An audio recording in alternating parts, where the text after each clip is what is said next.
So far, we've seen several different types of hypothesis tests. We've seen the one proportion, the one mean, the two proportions, and the two means.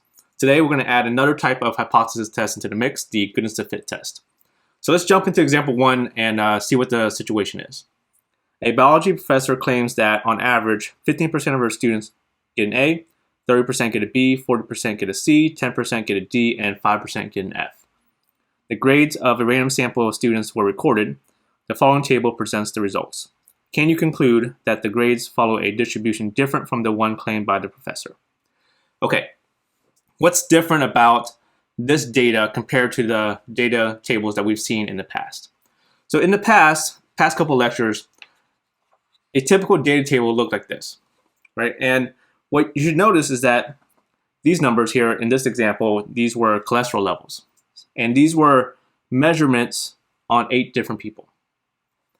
And that's not what we have here, right? What we have here, these numbers, these aren't measurements on 5 people, right? These are counts. So these are counting how many people got an A, how many people got a B, how many people got a C, and so on. So they're counting how many people are in each category, right? Which is not what we had before. Before, these were not counts of how many people are in each category. There's no categories. Right, so that's one way to tell the difference between what we're going to do today versus what we did in the past couple of lectures. Okay, so 8 people got an A, right? So the professor claimed that 15% should have gotten an A. So 8 people here got an A. What percent is that? So let's find the total number of people we have here.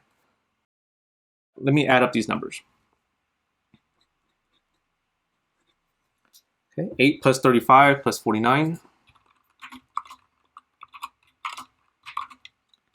Plus 15 plus 11. There's 118 people total. 8 people got an A, so 8 out of 118. What percent is that? 8 out of 118 is roughly 0.068. So roughly 6.8% got an A. So notice that if we didn't have B, C, D, and F, right? If those were gone and it was just A, then this is just a one proportion test, right? We would have been asking, is there enough evidence to conclude that the proportion of A's differs from the 15% that's claimed by the professor? But here, we do have these other columns, right? We do have B, C, D, and F. So you can think of a goodness of fit test as a multiple proportion test. Okay, but instead of working with proportions, we're actually going to work with the counts. So I'm going to find the expected counts, what are called the expected counts, which is going to be, if the professor is telling the truth, that 15% gets an A, how many A's should there have been? So how do you find that? Well, it should be 15% of the 118. So 15% times 118, right? I'm going to do 15% as a decimal, which is 0.15, times the 118. Okay, 0.15 times 118, 17.7. And I'm going to do that for all the categories, the B, C, D, and F. B's, there should have been 30% B's. So 30% times 118, which is 0.30 times 118. 0.30 times 118, 35.4. C's, there should have been 40% C's. That's going to be 0.40 times 118, 47.2.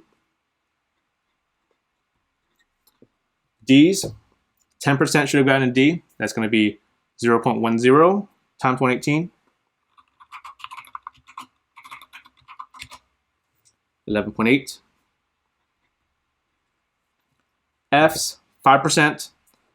Be careful here. 5% as a decimal is not 0.5, it's 0.05 times 118. 0.05 times 118. 5.9. And this is basically the question now. Is this observed count different from this expected count? So if we look at this, looks like the A's, there's actually 8 A's versus expected 7.7, so there's like too few A's. The B's look okay. The C's look about the same. The D's, 15 versus 11.8, maybe about the same. 11 versus 5.9, maybe there's too many F's in the observed. And the question is the observed row different enough from the expected row for us to actually say that this is different from what the professor is claiming? Okay, so part A, state the null and alternative hypotheses. For a goodness of fit test,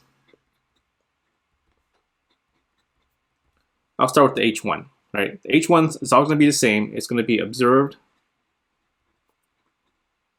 Right? We're asking, is it different from the one claimed by the professor? So we're asking, observed differs from expected, which means the H0, the null, is going to be observed equals expected.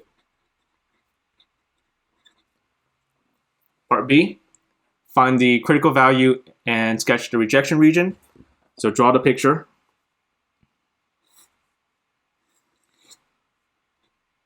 I'm drawing the same picture that we drew for all the other types of hypothesis tests, but actually for a goodness of fit test, the picture is actually slightly different. I'll put the correct picture up here somewhere, but it doesn't matter, right? I'm going to keep on drawing the same picture that we drew for the all the previous hypothesis tests. Now, the first difference is for a goodness of fit test, even though it says not equals, it's always going to be shaded to the right.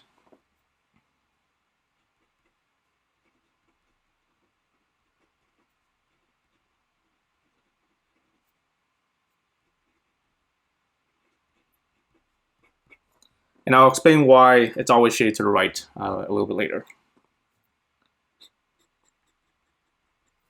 Okay. Even though it's not equals, it's shaded to the right. On all the other hypothesis tests we've talked about, not equals is actually two tails.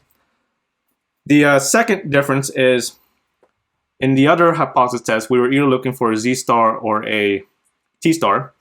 For a goodness of fit test, we're actually looking for another thing that's called chi-square. So I'll call it chi-square star, which is why a goodness of fit test is sometimes called a chi-square test.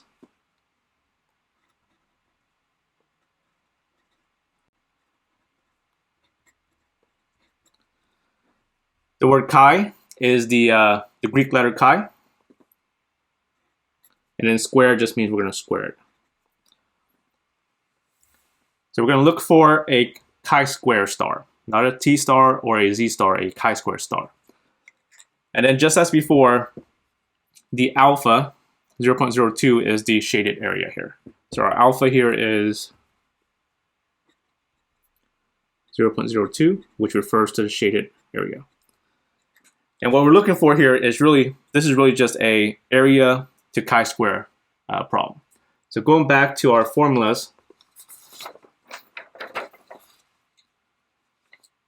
I can now talk about this last formula here. So this is going to be for the chi-square test.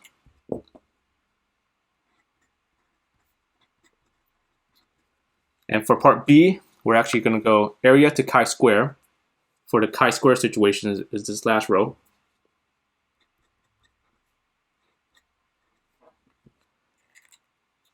Area to chi-square. For the chi-square situation is going to be Q chi-square left area df.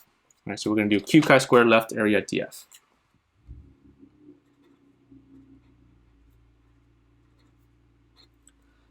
Left area. 0.02 is the shaded area to the right. I want the other side. So I'm going to do 1 minus.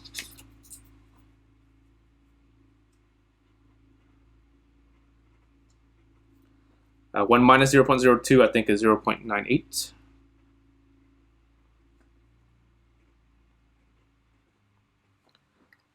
And then Q chi-square has a df. So this df has nothing to do with the sample size. It has to do with the number of categories. Okay, it's one less than the number of categories. We have 1, 2, 3, 4, 5 categories, right? A, B, C, D, F.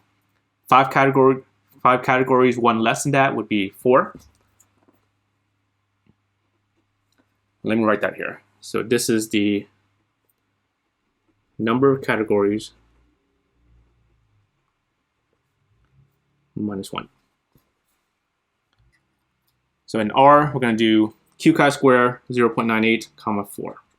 And just based on my picture, I expect a positive answer. So if you get a negative answer, you probably just forgot to do the 1 minus on the alpha. So just remove the negative sign. Okay, so in R, we're going to go q chi-square 0.98 comma 4. Okay, I do have a positive answer here, so that's 11.668. Okay, and that's a chi-square star.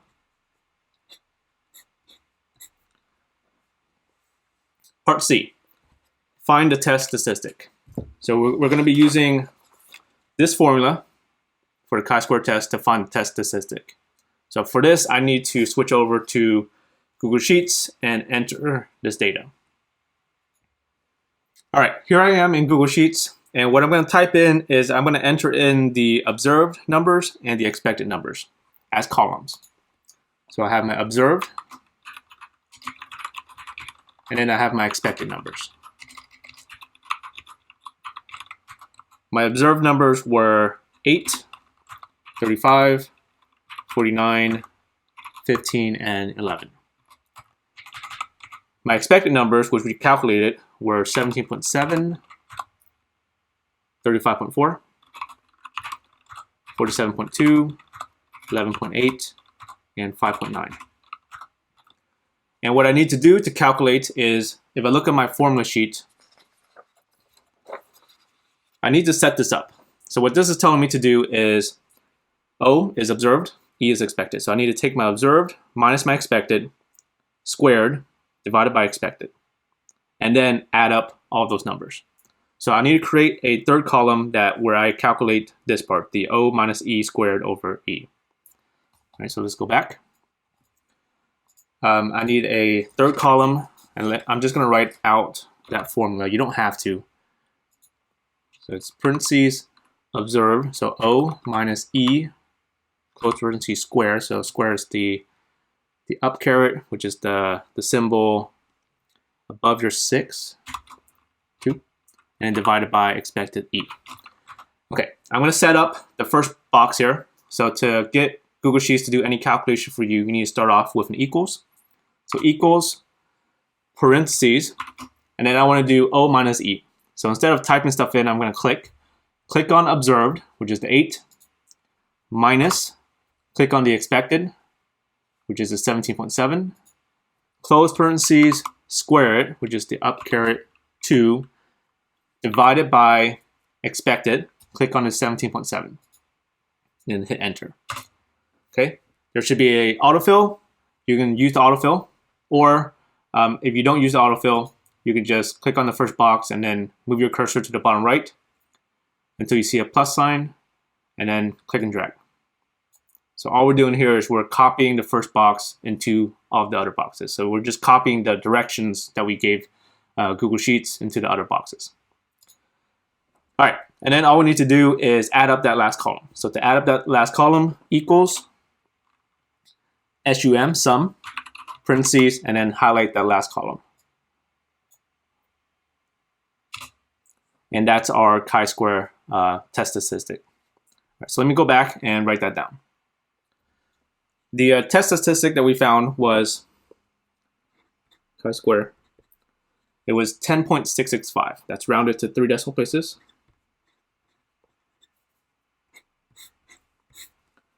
Part D, draw your picture. Should be the same picture that you drew in part B. For a chi-square, it's always going to be shaded to the right. Put your test statistic that you found in part C on your picture.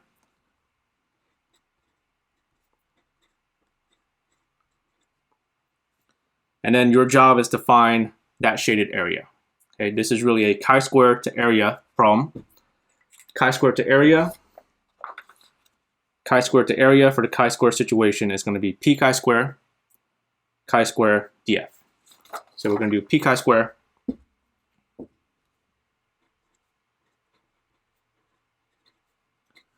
the chi-square, which is 10.665, comma df. df, remember, is number of categories minus 1. There were 5 categories. Minus 1 is going to be 4. So in R, we're going to do p chi-square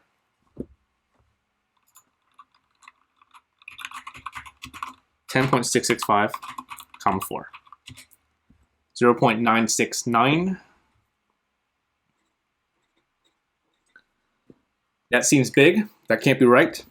And that's because just like the p-norm and pt, p chi-square always is going to give you the left area.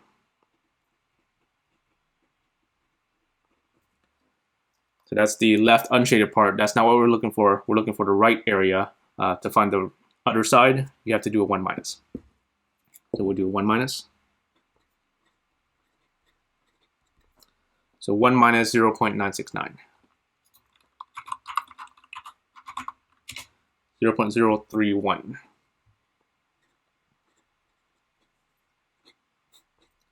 That's the area, the shaded area, which is the p-value. And then the rest of this is the same as all the other ones. Part E, reject or don't reject the null. Look at your p-value and compare it to your alpha. Our p-value is 0.031. Our alpha is 0.02. Okay, if you need to, add some zeros so that they both have the same number of decimal places. This one has 3, this one has 2. Let me add on a 0. You're really comparing 31 versus 20. So it's not less. If it's not less, you don't reject.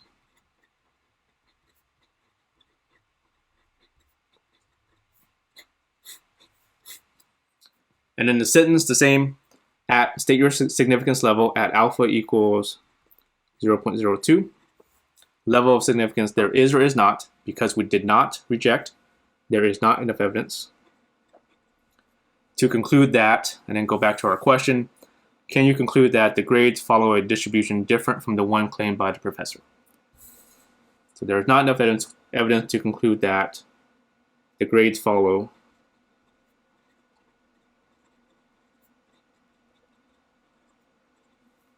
a distribution different from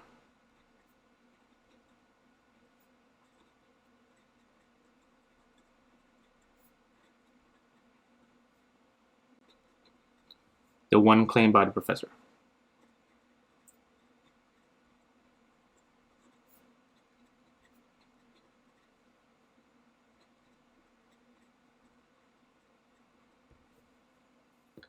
Let's talk about why, even though it's not equals, why for a chi-square test, it's always going to be shaded to the right. And it comes from the test statistic. So when we calculate the test statistic for the other hypothesis test, right, we were using one of these 4 formulas, the 1 proportion, 1 mean, 2 proportions, or 2 means. And if you remember, you could have gotten a positive answer and you could have gotten a negative answer. So sometimes you got positive answers and sometimes you got negative answers. Which is why when we talk about differs or not equals, you could be not equals on the positive side or you could be not equals on the negative side. Which is why we had to take into account both of those possibilities, and that's why the picture was two-tailed. For the chi-square situation, this test statistic is never going to be negative. If you look at the formula, we're doing observed minus expected, and then we're squaring it. Anytime you square something, you always get 0 or positive, and then you're dividing by expected. And expected is just these counts, which are going to be positive anyway. So the test statistic for a chi-square is never going to be negative. So there's not a possibility of us being not equals on the negative side, which is why we don't consider the negative side, and it's only going to be shaded to the right. Example 2. Following are the total number of absences on each day of the week for a statistics class during the spring 2021 semester. Okay. Notice that this is going to be a chi-square situation because the data here represents counts of how many people are in each category. So this is how many people were absent on a Monday, how many people were absent on a Tuesday, and so on. Okay, this is definitely going to be a chi-square situation. What's different about example 2 compared to example 1? In example 1, I gave you percentages so that you can calculate the expected. Here, I'm not giving you those percentages. So what do you do? Well, let's first Let's first find the total because we need that anyway. Total number of people, 39 plus 24.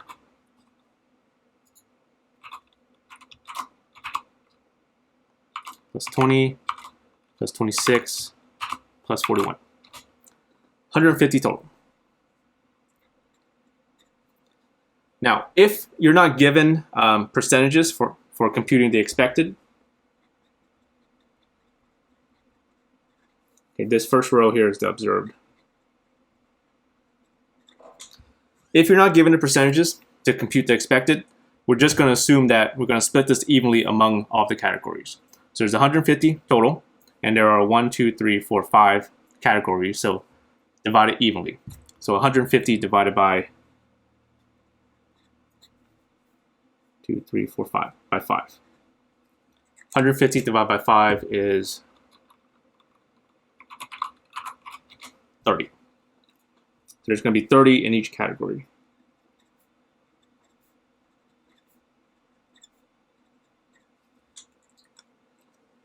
The expected, if you add them up, it should equal the total.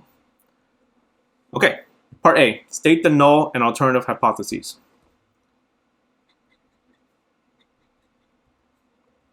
H1 is going to be observed, not equals, expected. It's always going to be not equals for a goodness of fit test. H0, observed, equals, expected.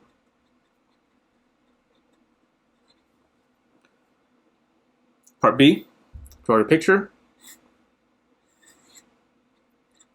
Okay, even though it's not equals, for a chi-square, it's always going to be shaded to the right.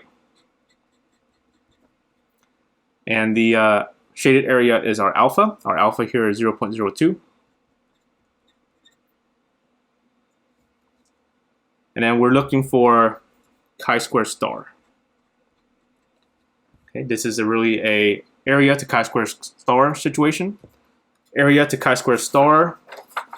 Area to chi-square star for chi-square situation is q chi-square left area df. So q chi-square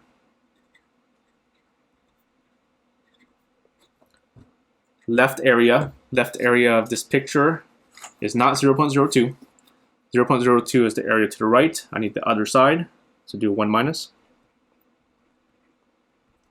And I think this is 0.98.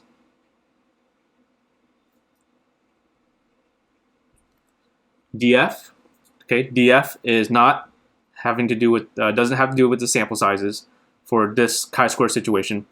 It's number of categories minus 1. Number of categories, 1, 2, 3, 4, 5, minus 1, 4. So we're going to do q chi-square 0.98, comma 4. Which is actually the same as the other one. Q chi-square 0.98, comma 4. So we should get the same answer, 11.668.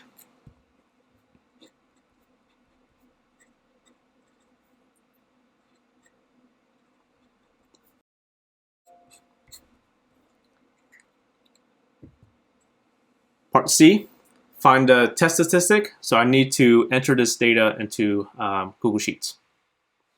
All right, we're back in Google Sheets. I'm going to enter my observed row and my expected row as columns. Let me do that over here. Observed, expected. My observed were 39, 24, 20, 26, and 41. My expected are all 30s.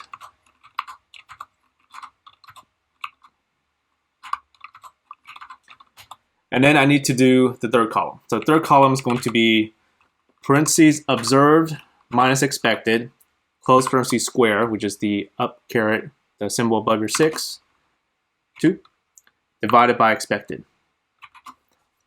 And I'm going to set up the first box. So first box, going to start off with equals. Anytime you want Google Sheets to do any calculations for you. Equals, parentheses, observed, click on the observed, which is the 39, minus expected, click on the expected, which is the first 30, close parentheses square, up caret 2, divided by expected, click on the first 30. And hit enter. You can use the autofill, it's correct, or you can move your cursor on the first box to the bottom right until you see a plus sign, and then you can click and drag it. And then all you need to do is add up that last column. To add up the column, you're going to do equals sum, S-U-M, parentheses, and then highlight that last column. And then we'll copy down that answer. The test statistic that we found was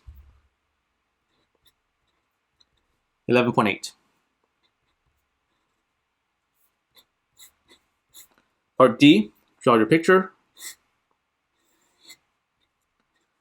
Chi-square is always going to be shaded to the right. Put your test statistic on your picture. And your job here is to find the shaded area, that's the p-value. This is a chi-square to area problem. Chi-square to area. Chi-square to area for the chi-square situation is going to be a p chi-square df. So p chi-square. Our chi-square was 11.8. df should be the same as in part B. Number of categories, minus 1. So number of categories was 5, minus 1 is 4. P chi-square 11.8, comma 4.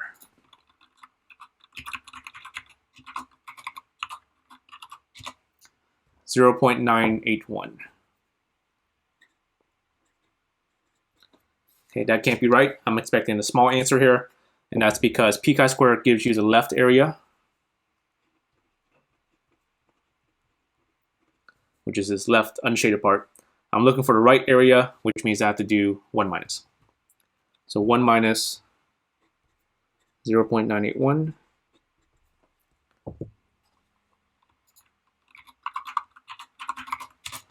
.019.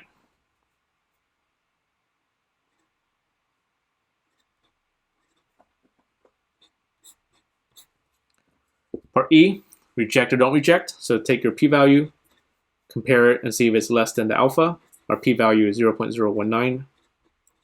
Our alpha, 0.02.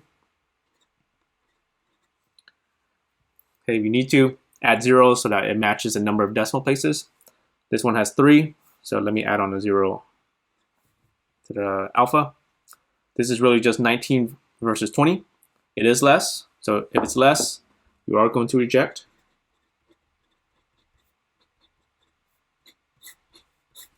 And then finally the sentence at state your significance level at alpha equals 0.02. Level of significance there is or is not, because we did reject, there is enough evidence to conclude that, what are we trying to conclude? Conclude that the absences are more likely on some days of the week than others. That the absences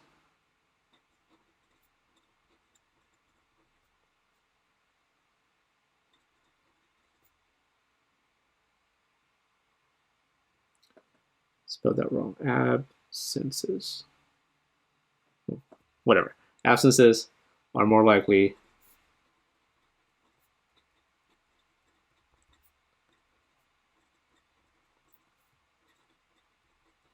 some days of the week than others.